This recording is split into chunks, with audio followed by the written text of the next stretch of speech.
بسم اللہ الرحمن الرحیم۔ السلام علیکم ورحمۃ اللہ وبرکاتہ۔ دوستو، حافظ وقاص وظائف چینل میں خوش آمدید ہے۔ اس ویڈیو میں آپ کے لیے اولاد کے لیے محرم کا چاند دیکھ کر کیا پڑھنا ہے یہ میں آپ کو بتاؤں گا۔ محرم اسلامی سال کا پہلا مہینہ ہے۔ جیسے محرم کا چاند نظر آئے یا محرم کا چاند نظر آنے کی خبر ملے، یہ وظیفہ صرف ایک مرتبہ کرے۔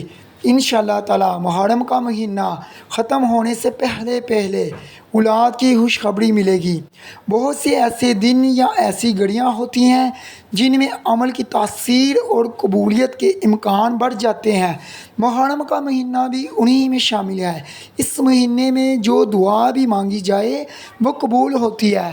آپ تمام بہن بھائیوں سے گزارش ہے، اگر ابھی تک آپ نے ہمارا چینل حافظ وقاص وظائف کو سبسکرائب نہیں کیا تو برائے مہربانی سبسکرائب کر لیں تاکہ آنے والی مزید ویڈیو آپ تمام بہن بھائیوں تک پہنچ سکے۔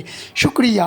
حضرت محمد صلی اللہ علیہ وآلہ وسلم نے فرمایا، جو شخص محرم کا چاند نظر آنے کے بعد اس رات میں 2 رکعت نماز ادا کرے اور اس کی صبح کو جو سال کا پہلا دن ہے اس میں روزہ رکھے تو اس شخص کی مانند ہوگا جو سال بھر میں اعمال خیر بجا لاتا رہا۔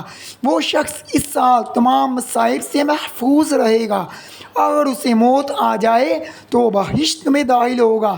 آج کا وظیفہ اولاد کے لیے بہت ہی مجرب ہے۔ کوئی بے اولاد ہے وہ محرم کا چاند نظر آنے کے بعد وضو کرے اور 2 رکعت نماز اس طرح پڑھے کہ ہر رکعت میں سورۃ فاتحہ کے بعد سورۃ اخلاص پڑھے۔ نماز ختم ہونے کے بعد سورۃ یاسین پڑھے۔ اول و آخر درود پاک لازمی پڑھے اور شہدائے کربلا کا واسطہ دے کر اولاد کے لیے اللہ سے دعا مانگے۔ انشاءاللہ تعالی آپ کی ضرور دعا قبول ہوگی اور اللہ تعالیٰ آپ کو ضرور اپنے خزانوں میں سے اولاد جیسی نعمت نوازے گا۔